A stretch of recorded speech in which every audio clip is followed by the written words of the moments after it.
Welcome to this channel, folks. I'm Cy. Now, on this channel, we break down the media and pop culture. 2 or 3 times a week, we drop deeper dose videos. And then on Fridays, it's me and Darnisha with our weekly wrap-up of the hottest topics. So make sure you click, subscribe, and turn on that notification button so when we upload a video, you get it.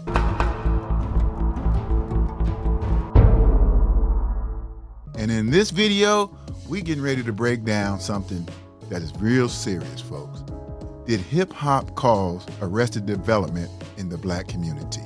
What if I told you hip-hop didn't raise us, it stunted us? A music that was intended to have growth. The music was hyped as empowerment, and it started off that way.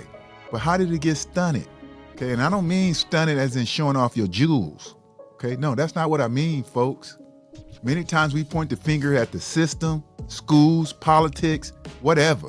But let's be real about hip-hop. It went from social commentary to permanent adolescence, speaking about guns, sex, and drugs. But I see a lot of these old men in their 50s living like they're young doofies. I'm gonna focus in on 2 of the main people behind it, because we can talk about many of these men, but I'm gonna focus on 2 men. And I'm not talking about 2 of the most powerful executives of all time, P. Diddy and Suge Knight. No, those are the 2 I'm not gonna focus on, because both of them dudes are sitting in jail. Both of those men helped push the genre from socially conscious music to promoting partying, luxury lifestyles, and the gangster lifestyle. But they both sitting behind bars. Now, let me say this about that. I'm going to focus in on Jim Jones and Birdman, okay? Yeah, Jim Jones been in the news recently talking about he's better than Nas. My son can't tell you one Nas record. You heard? Like, let's keep it a buck here. Yeah, but like, let's keep it a buck. You heard? Let's keep it a buck, because you'll bring it up. If you want to go to the Billboard entries, pull up Nas Billboard entries, then pull up my Billboard entries. Listen, we can't compare the 2. What I'm trying to tell you is I want to go there. Hold on. You putting me up against anybody, I'm taking me every time. Every time. Supposed to. Okay, every time in all categories. Okay. Oh, he's a Harlem legend, used to be part of the Diplomats. He's a businessman, but he's 47 years old, and the man's still posting videos about street life, still trying to prove he's tough, still acting like a teenager when he feels disrespected. And this ain't hate. No, this is not hate. This is an observation. We got men who have seen nearly 50 years still behaving like they just started shaving. Jim Jones was on the Joe and Jada podcast, folks, and said he was a better rapper than Nas. And he was talking about his Billboard entries. Now, I didn't get mad or upset at that. I don't believe him, but I didn't get mad or upset at that, because if you have to think about it, that's the rapper's mentality. They gotta be braggadocious. They gotta think they're great, okay? And then he went on the internet and got into it with Shannon Sharp. Oh, we could do that. You like to talk that ish. Now come see me. Talking about come working see out. me. Work however you want to do it. We talking about since you got money. Now, why is Shannon Sharp? You almost 60 years old. Why are you talking about come and see me somewhere? You and Jim Jones, 2 grown-ass men talking about let's get it on. Meet me somewhere over some damn words. Now, do I think Jim Jones is a better rapper than Nas? No. But I am not gonna get mad at a rapper for thinking he's better than somebody. That's the bravado of the whole energy. There's nothing mature about what they're doing. And 2 grown-ass men. Just a few months ago, Jim Jones was on Capone News, acting like a man. He didn't look like a 50-year-old man. These old-ass men still wearing a whole bunch of chains. It's okay to have a nice one little chain on. And I'm not trying to talk bad about how a man dress, because he earned the money, he can wear what he wants, but you still wearing those big old dookie rope chains from the 1980s at your age, okay? And this is a man who promoted gang culture.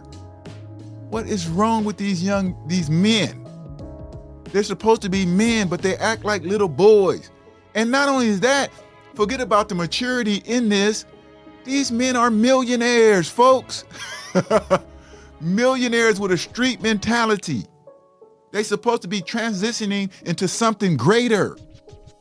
They come from an industry that used to uplift and support a positive message. Now we got Black men still trapped in a cycle of arrested development. And arrested development is a state where emotional or psychological growth is frozen at a younger age, often immature stage. Despite physical age or success, it shows up as clinging to the youth culture, avoiding adult accountability, or putting street credibility ahead of real maturity. Many older black men carry themselves like they're still in their 20s, caught up in outdated street behavior, image, and ego, instead of evolving with age. The community has been stuck in arrested development ever since hip hop has been around. And one of the biggest lies of hip hop sells you is success is about fast money and materialism. And these two brothers promote it better than anybody. They brag about financial recklessness instead of financial literacy.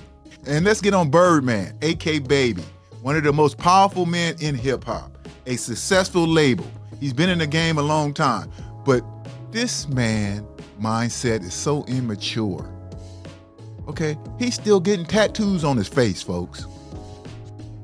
He's damn nearly 60 years old. What kind of hood mentality game is this? Still talking recklessness in interviews.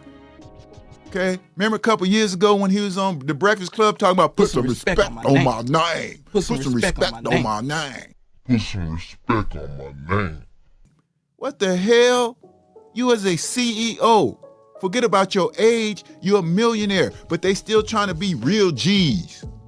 What kind of mess is that? And they got these big ass bank accounts.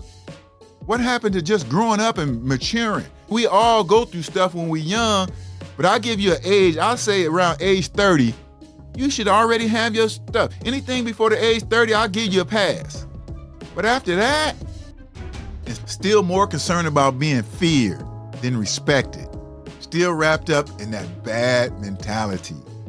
And that's what I want to talk about. Jim Jones and Birdman should be ashamed of themselves. And these are two men that I really have discussed with, because Jim Jones is from Harlem, Birdman is from New Orleans, folks. And you do early in their career what both of them promoted.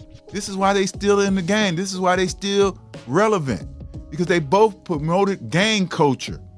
Both of them considered themselves to be Bloods. Okay? And they was a little younger, but they still try to represent it on the slide. How you gonna be from Harlem and New Orleans talking about LA gangs? It's just ridiculous. It makes no damn sense. This isn't about rap music, it's about cultural programming, and these are the two main puppets that do it. They trying to keep young black men stuck in the Arrested Development. And I see a lot of people in hip hop that's 50, 60 years old, and they look like teenagers. They look like they still in their 20s. When are you boneheads gonna grow up? See, that's why it's sad that these dudes promoted that LA gangbanger lifestyle. And that's the whole point of the video, of this video, is about being stuck in Arrested Development. Now, you can see some females stuck in it too. Grown-ass women in their 50s and 60s getting BBLs. These are the type of men that if they was women, they would be the ones getting BBLs. We need to grow up, folks. Ain't that sad? And help turn the culture around and get away from all this destruction. Because we all know hip-hop began as a voice for the unheard, raw, revolutionary, pushing change and uplift. But somewhere along the line, they used these puppets to change it. Went from conscious rap to gangster rap, to the trap era. These are the type of men who help shift that message, because they don't want to grow up. They want to keep this childhood energy. They want to glorify dysfunction, wrapped up in Louis Vuitton bags, Louis Vuitton hats, Louis Vuitton belts. I want y'all to think about your grandmother. Think about your grandfather. Remember when you was little and your grandfather, you was probably like 10, 11 years old, and your grandma was probably in her 50s. Didn't they look like old people? And there was nothing wrong with that. They had this maturity about them. Okay? Now we got women and men in their 50s and 60s looking like they little kids. Come on, folks. What we gonna do about the next generation? Let's grow up. Let's get out of this Arrested Development And that's why they pushed these two knuckleheads to the forefront, because they knew they was the type of dudes that was gonna be pushing street life, materialism, all the things that keep you young-minded. That's the one thing that's affecting the community, is that we doing ourselves. That's not criminal, is that we being stuck in this youthful mentality instead of just growing up. And hip hop is the main source of this arrested development. Not just hip hop, the whole entertainment industry that's targeted towards black people. They want to keep us young-minded. We'll sit up here and talk about black don't crack, but black do crack if you smoking it.